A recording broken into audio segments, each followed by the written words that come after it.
let me ask you this, Joe, because I mentioned that capitalism is a very funny thing. It's a very beast of capitalism is it's a strange thing. Absolutely. So, because a lot of these artists that you are mentioning here, that you are supporting here, they they would like to be able to support themselves with their art, right? Yeah. So now what do you think would happen if the money that is put into pop music is now put into that? What would it do to that?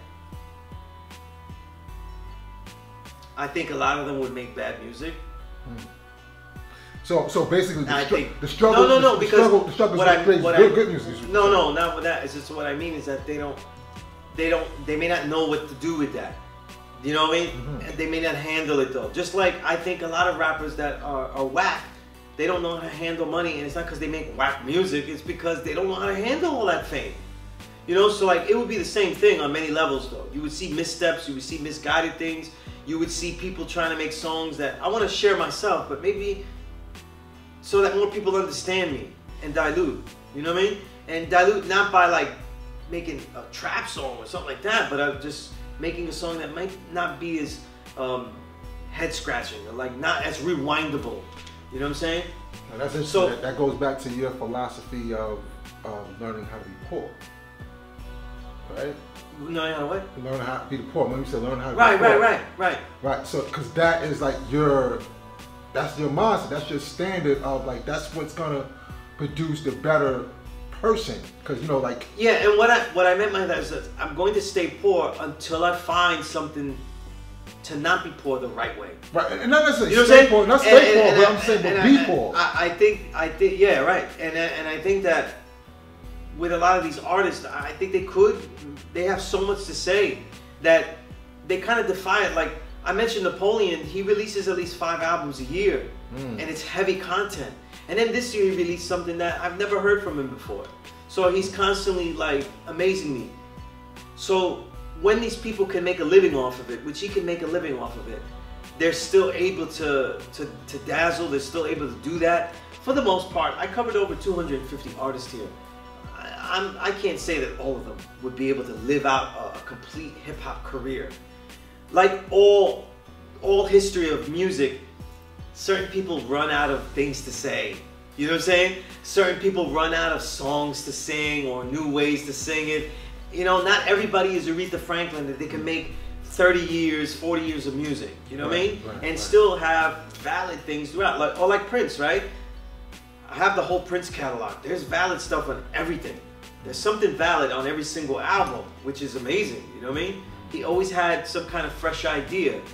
And that's not, that's not the case with the majority of people. You know? Well, the idea is, for me, music all across is the idea or the power of it is to move people. And moving people, that's what generates all these other things. I make the argument that people can be moved by this, they just don't get to hear it. No, and that's what I mean. But that's why I asked the question of if the pop, because in order for them to hear it, it has to be marketed and promoted a certain way. And for them to be marketed and promoted a certain way, now that's where the money comes in. Now what is the money? Now, so you get what you want now it turns into something else. Because now there's an adverse effect of well, you know what's funny? Because a lot of artists I ask now, I say, look, I've been saying it's the invisible renaissance since 2010. And I've been literally saying it since 2012, writing it since 2015. And, that saying. And I talk to artists now and I talk about, like, because I tell them, like, I see the problem that there's almost like an industrialization of the underground. This renaissance we're talking about. Because now people are mass producing their own records. It's not, Raz Fresco made 9 albums, but they were all really strong. But he's a young kid, so they got better and better. So they're actually becoming he's on the rise, so they're getting more technically skilled. So that Magneto series 9 is actually better than 1. You know what I'm saying? Like they actually got better. But a lot of other guys are they're just tossing shit out clearly. You know what I'm saying? Yeah, because there's a hustler mentality. Yeah, shorter records, toss it faster out. You know what I'm saying? I love shorter records because I want to hear more concentrated work. You know what I'm saying? And I hate with all the music out, I do not look forward to 15, 20 song albums. You know what I mean?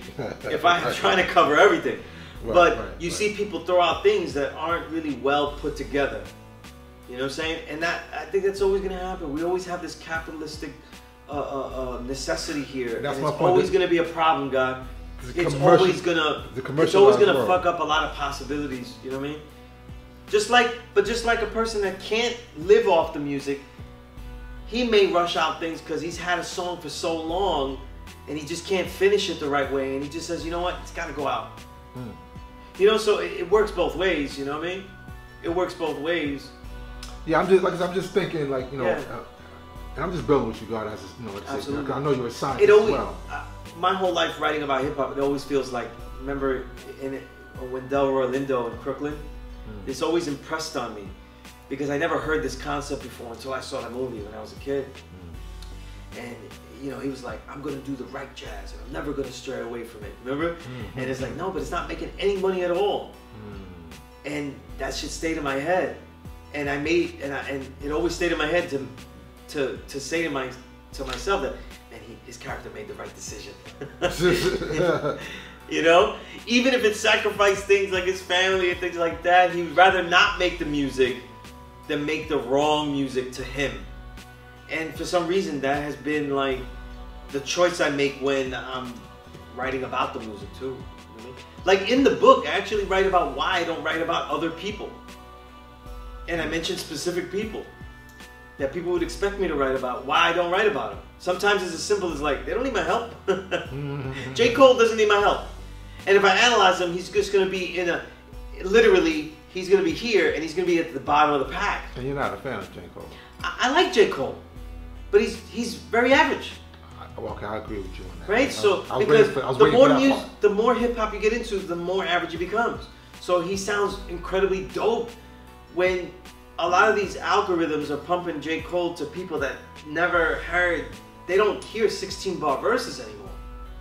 No, and see, that's why I said the algorithm is also due to promoting and marketing, and you know that's you know the money behind it. Because J. Cole, I think J. Cole can be dope, but I haven't really heard. Like I said, when you said you know like just average. Yeah, I totally agree with that. Yeah, and the only difference is that like when I say something, I listen to all of it. Like I said, I was very critical of Action Bronson, but I hear all of his stuff. You know what I mean? I like Action Bronson, although he's a spin-off of. I won't write about it, but if I write why I don't write about it, I heard it. You know what I mean? I heard it. Yeah. You know, and some people don't need that. They don't need that, and you know, putting into a context is such a pain in the ass. You know what I mean? If Mecca did this.